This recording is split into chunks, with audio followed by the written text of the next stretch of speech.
For racing lovers, 250.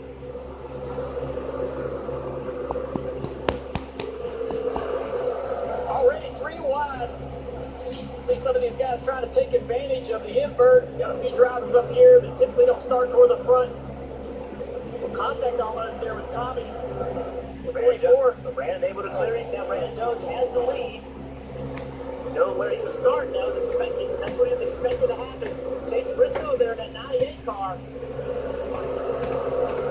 No battling. I think this is an important part of this run here, guys. I know it's early in the race, but remember last night, competition cost on lap 40. The same thing today.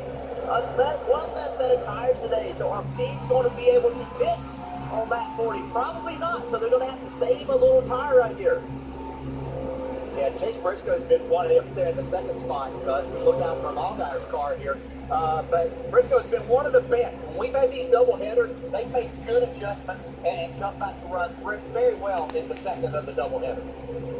Not many tracks on the circuit where you conserve tire. Usually these tires are so durable, you can just go as hard as you can right from the drop of the green flag. But there's a few tracks where you can save a little bit. Just don't run hard and push the right front off, or don't hit the gas too much on corner exit and burn the right rear off. There's ways to really make that tire last a long time, but that's only if you don't get the yellows. Like in last night's race, Justin Allgaier did not get the yellows and was able to make that work.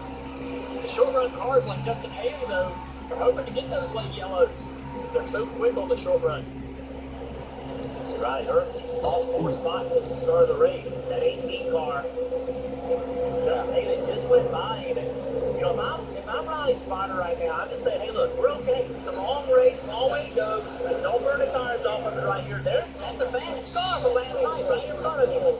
See what you can learn.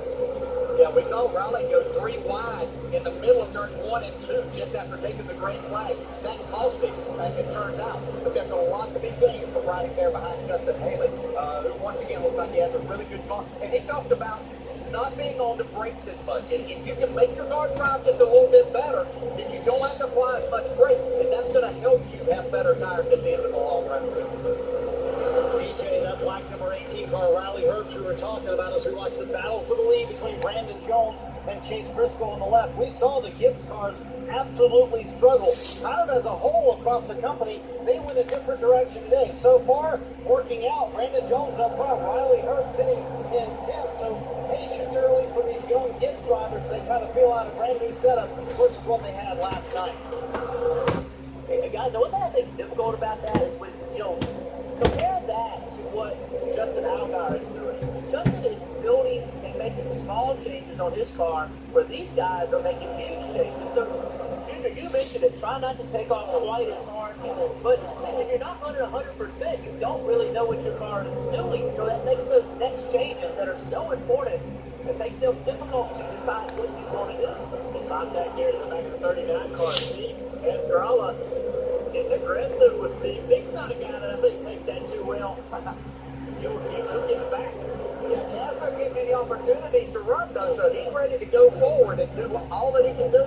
Show everybody that he's third as a full-time rider. And there's been a lot of talk about this track being low group dominant, but I saw last night in a lot of the race, Justin Allgaier making the second group work, making time and speed up there, and passes up there. Be curious to see how that works out today in the afternoon race. This track changes a lot, Jeff, from afternoon to night. it does see that battle for position you saw right there. That's typical Richmond. Their turn 1 is very wide. You get under somebody, and they take a big arc, and they think they're clear, but they're not. It frustrates you a little bit. I think that's what we saw with Casdrala. Making a little bit of contact over Ryan Segan at 39. Marco, what do you have on Gas?